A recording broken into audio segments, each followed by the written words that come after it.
Good morning, student. In the previous video, we studied some examples in exercise 6.1, the formulation of LPP. Now, today we will learn some remaining examples from exercise 6.1.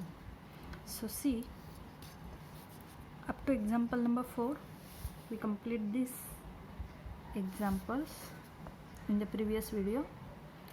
Now, see the example number 5. There is one sentence missing in that example, so you should write this sentence: machines are available for 10 and 12 hours respectively. इस example में बाकी सब information दी है, बस उन machines की availability नहीं दी है, तो वहाँ पे 10 and 12 आवर्स लिखो उसमें. तो ये एक सेंटेंस उसमें ऐड करो, machines M1 and M2 are available for 10 and 12 hours respectively. तो ये सेंटेंस आप ऐड करोगे तो ये एग्जाम्पल सॉल्व कर पाओगे, अदरवाइज ये एग्जाम्पल आप सॉल्व नहीं कर सकते. सो सी एग्जाम्पल नंबर 5 भी आप सॉल्व कर सकते हो. 6 में तो टेबल दिया है, वो भी सिमिलर है जो लास्ट वीडियो में हमने देखा है. तो आज हम 7, 8 एंड 9th एग्जाम्पल सॉल्व करेंगे. So see the example number 7. A doctor has prescribed 2 different kinds of feeds A and B to form a weekly diet for sick person. तो इसमें 2 टाइप्स के फीड्स है, A and B, for weekly diet for a sick person. The minimum requirement of fats, carbohydrates and proteins are. अब minimum requirement दिया है, तो उसके जो लंच होगा, डिनर होगा, उसमें मिनिमम रिक्वायरमेंट कितनी होगी फैट्स की, कार्बोहाइड्रेट्स की एंड प्रोटीन की. तो वो दी है 18, 28 एंड 14 यूनिट्स रिस्पेक्टिवली. तो मिनिमम इतना चाहिए, मतलब क्या चाहिए, कौन सा सिंबल आएगा, मैक्सिमम की तरफ, मतलब ग्रेटर देन और इक्वल टू आएगा. तो इससे ग्रेटर चाहिए, कम से कम इतना चाहिए, मतलब इससे ज़्यादा वो ले सकते हैं. 1 unit of food A has 4 units of fats, 14 units of carbohydrates and 8 units of protein. अब इसमें 3 फैक्टर्स दिए, फैट, कार्बोहाइड्रेट्स एंड प्रोटीन. तो मैंने क्या बताया, 3 तो वेरिएबल्स नहीं आते, XYZ नहीं आता इसमें. तो ये जो पार्ट है वो वर्टिकल लिखो, और दूसरा पार्ट जो दिया है food A and food B, तो वो हॉरिजेंटल लिखो. अब यहाँ पे हमें food A and food B को XY सपोज करना पड़ेगा, वो होंगे डिसीजन वेरिएबल. उसके बाद क्या दिया है, 1 unit of food B has 6 units of fat, 12 units of carbohydrates and 8 units of protein. तो यहाँ पे हमें टेबल प्रिपेयर करना पड़ेगा, जिसमें आपको एक साइड में फैट, कार्बोहाइड्रेट्स, प्रोटीन लिखना है, और दूसरी साइड में food A and food B. Price of food, अब यहाँ पे प्राइस दिया है, मतलब ये आपका ऑब्जेक्टिव फंक्शन है. 4.5 per unit and food B is 3.5 per unit. तो आपका ये z का इक्वेशन होगा, z equal to 4.5 x plus 3.5 y. Form the LPP so that the sick person's diet meets the requirement at a minimum cost. तो कम से कम cost में उसका डाइट अच्छे से होना चाहिए, वो यहाँ पे फॉर्मुलेट करना है. ठीक है. सो सी एग्जाम्पल नंबर 7. तो सबसे पहले हम क्या करेंगे, डिसीजन वेरिएबल. तो यहाँ पे x और y किसे सपोज करना है, तो food A and food B. So here let x be the unit of food A and y be the units of food B. Okay, food A and food B को हमने x and y suppose किया. अब सबसे पहले आपको क्या करना है, वो टेबल प्रिपेयर करना पड़ेगा, क्योंकि एग्जाम्पल में टेबल नहीं दिया. तो टेबल में हम क्या करेंगे, यहाँ पे फूड ए, फूड बी, इस तरफ आएगा फैट, सीक्वेंस वाइज लेना है, ऊपर नीचे नहीं करना है. तो पहले क्या दिया है, fat, carbohydrates and proteins. So first we write here fats, carbohydrates and proteins. Okay, here we write minimum requirement, कम से कम कितना चाहिए वो यहाँ पे आपको दिया है. So minimum requirement. तो देखो फैट में क्या बताया आपको, proteins are 18, 28, 14 unit respectively. Respectively मतलब ये सीक्वेंस वाइज लेना है. पहला कौन सा है? Fat, carbohydrates, protein. तो ये 18 फैट्स के लिए होगा, 28 कार्बोहाइड्रेट्स एंड 14. तो यहाँ पे मैं लिखती हूँ 18, 28 एंड 14. ये है मिनिमम रिक्वायरमेंट. अब उसके बाद क्या दिया है सेंटेंस, वन बाय वन ठीक से रीड करो. क्या दिया है देखो. 1 unit of food A has 4 units of fat. अब फूड ए के बारे में बताया तो ये वर्टिकल आएगा. ठीक है, 4 units of fat, next 14 units of carbohydrates and 8 units of protein. तो फूड ए में आपको क्या बताया, तो इतने वैल्यूज़ है. Similarly 1 unit of food B has 6 units of fat, 12 units of carbohydrates and 8 units of protein. तो यहाँ पे फूड बी में भी वर्टिकल पोजीशन में ये नंबर्स आ जाएंगे. उसके बाद जो दिया है वो है ऑब्जेक्टिव फंक्शन, जेड का इक्वेशन. तो फिलहाल हमने ये टेबल बनाया. ठीक है, अब इस टेबल का यूज़ करके हमें क्या करना है, कंस्ट्रेंट्स बनाने हैं. So from the above table we get the following constraints.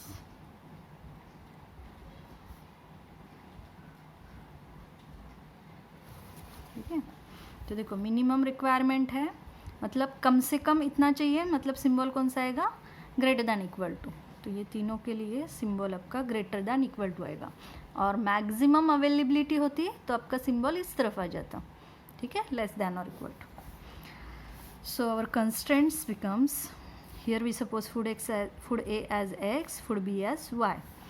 So first constraint 4x plus 6y greater than equal to 18, 14x plus 12y greater than equal to 28, 8x plus 8y greater than equal to 14. These are the constraints.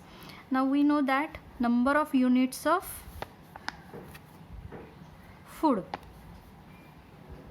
cannot be negative. So here we write x positive, y positive.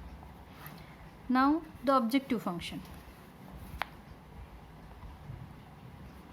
The objective function is,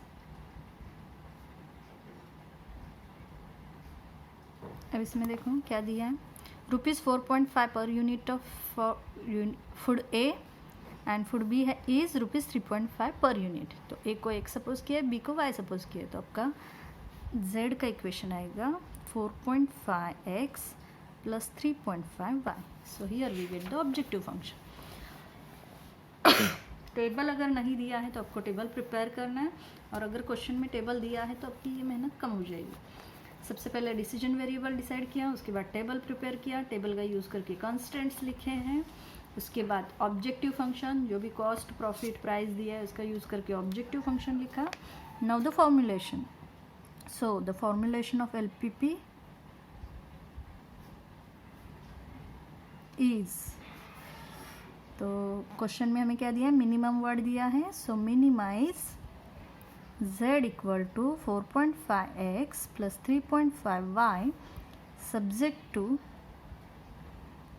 constraints लिखना है 4x plus 6y greater than equal to 18, 14x plus 12y greater than equal to 28 and 8x plus 8y greater than equal to 14, x positive y positive. Okay, so here we formulate this example. Now see the example number 8. क्या दिया देखो, if John drives a car at a speed of 60 kilometre per our.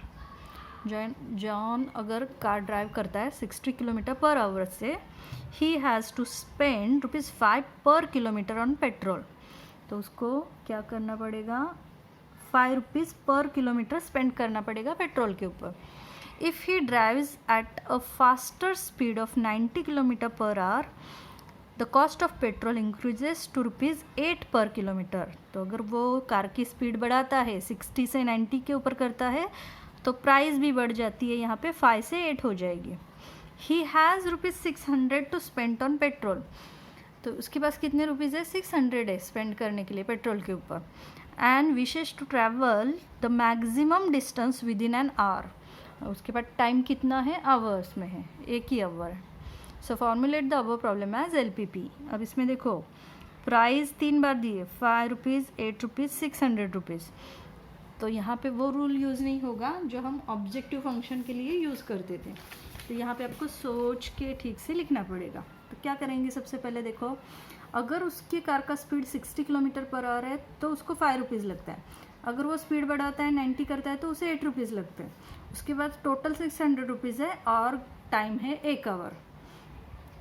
तो हमें क्या करना पड़ेगा, सबसे पहले एक्स वाई किसे सपोज करना है, तो डिस्टेंस को सपोज करना पड़ेगा, क्योंकि क्या बताया है कि वो कितना डिस्टेंस कवर करता है। अगर 60 किलोमीटर से गाड़ी 60 किलोमीटर पर आवर स्पीड से अगर गाड़ी चलाता है तो उसको इतना रुपीज़ लगेगा, 1 किलोमीटर के ऊपर, सॉरी पेट्रोल के ऊपर, और 90 से चलाते हैं तो 8 रुपीज़ लगेगा। उसके पास टोटल इतने रुपीज़ है और टाइम है 1 घंटा। तो हम क्या करेंगे, एक्स वाई किसे सपोज करेंगे, डिस्टेंस को सपोज करेंगे। So see given, let John travel x kilometers at 60 kilometer per hour and y kilometer at 90 kilometre per our. तो हमने क्या किया,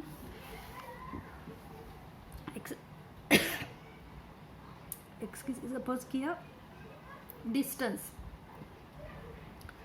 तो जितना भी डिस्टेंस वो कवर करेगा कौन से स्पीड से, 60 के स्पीड से, और y उस डिस्टेंस को सपोज किया है कि वो जितना भी स्पीड 90 के स्पीड से जितना डिस्टेंस कवर करेगा उसे हमने y सपोज किया है। ठीक है, तो डिस्टेंस के लिए x एंड y सपोज किया।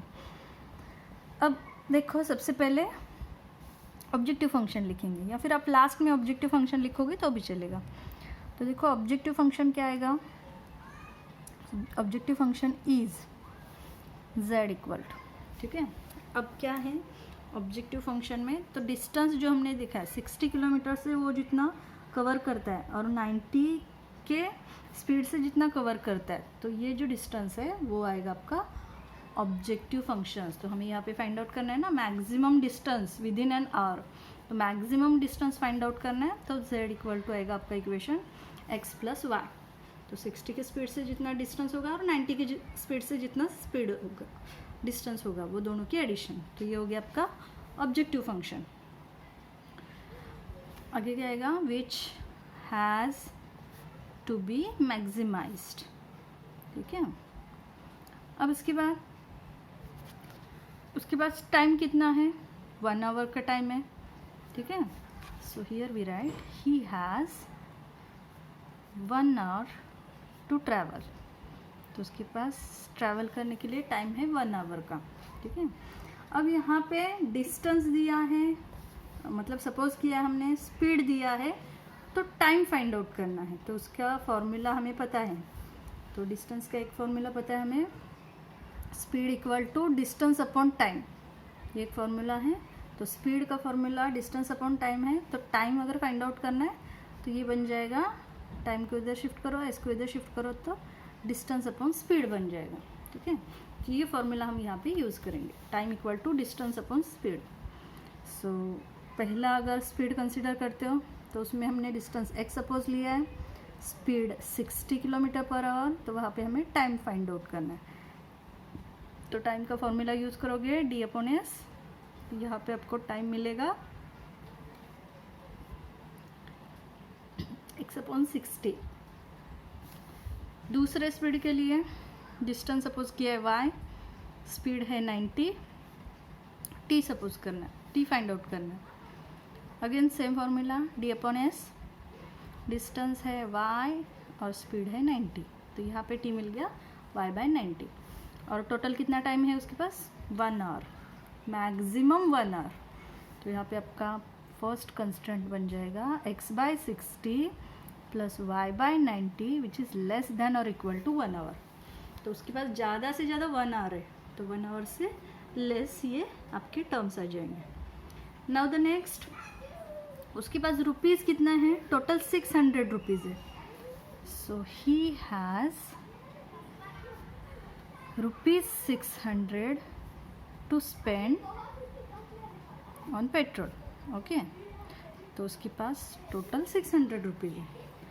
तो देखो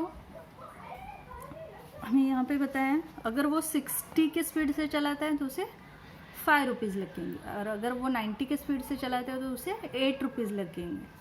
तो यहाँ पे आपका इक्वेशन आएगा 5 × x plus 8 × y which is less than और इक्वल टू 600। तो ज़्यादा से ज़्यादा 600 है, उससे ज़्यादा नहीं है, तो यहाँ पे भी लेस देन और इक्वल टू का सिंबल आ जाएगा। तो ये हो गया आपका अनदर कंस्ट्रेंट्स। अब हमने यहाँ पे एक्स वाई किसे सपोज किया है, distance. So distance cannot be negative, so here X positive Y positive. Objective function हमने ऑलरेडी फाइंड आउट किया है, कंस्ट्रेंट्स मिल गए। Now the formulation. So the formulation of LPP,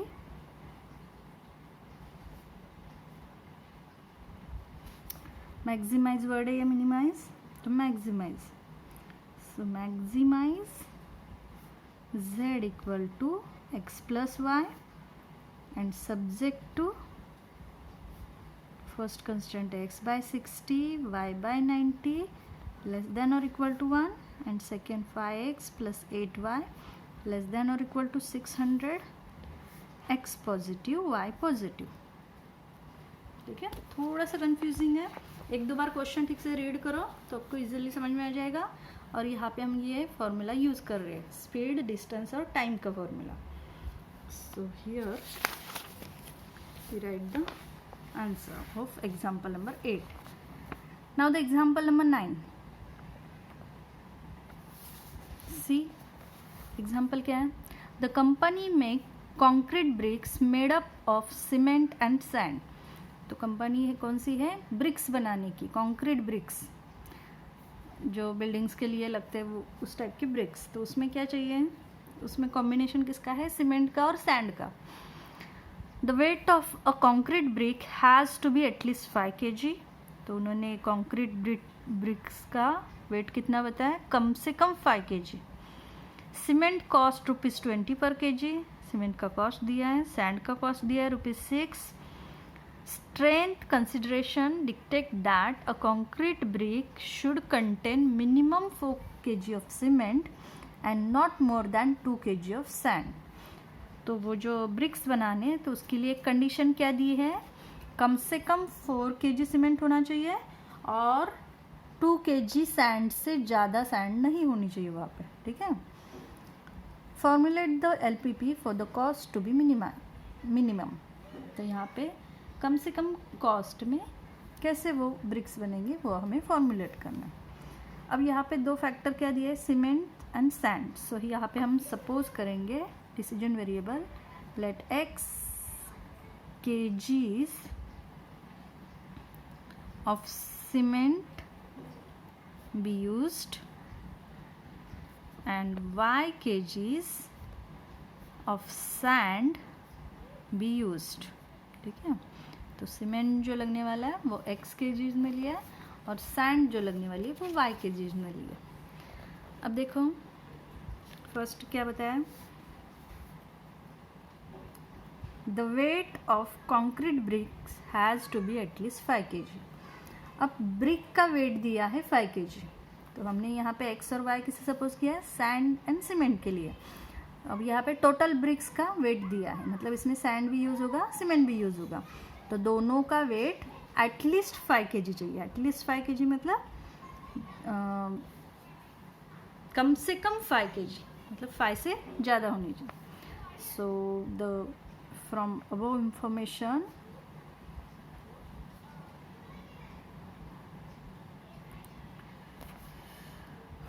the constraints are as follows।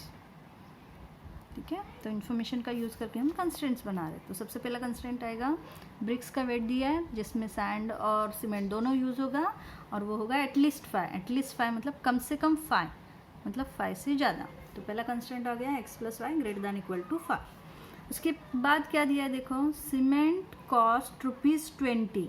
अब ये rupees में दिया है, मतलब ये ऑब्जेक्टिव फंक्शन में जाएगा। एंड सैंड कॉस्ट 6, तो ये ऑब्जेक्टिव फंक्शन। उसके आगे क्या दिया है, strength consideration dictate that a concrete brick should contain minimum 4 kg of cement.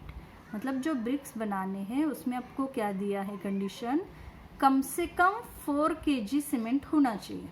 तो कम से कम 4 मतलब क्या होगा, 4 से ज़्यादा सीमेंट होगा तो चलेगा।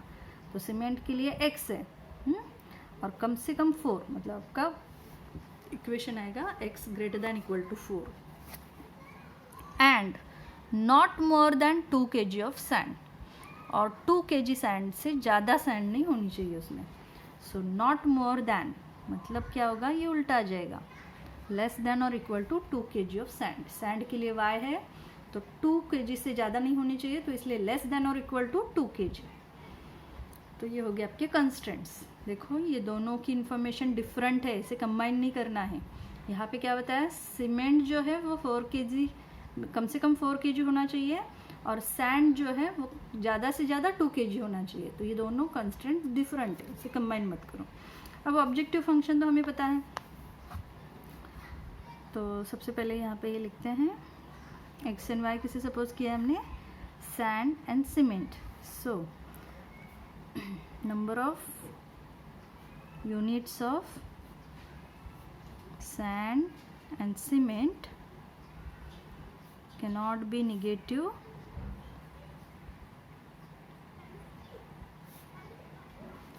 therefore x positive, y positive. इसके बाद the objective function is z equal to, क्या दिया हमें, 20 per kg सीमेंट के लिए एंड 66 रुपीज़ पर kg सैंड के लिए। So here 20x plus 6y which has to be minimized. Now the formulation. So the formulation of LPP, minimize z equal to 20x plus 6y subject to x plus y greater than equal to 5, x greater than equal to 4 and y less than or equal to 2, x positive, y positive. This is the final answer. Now you should solve exercise 6.1. Thank you.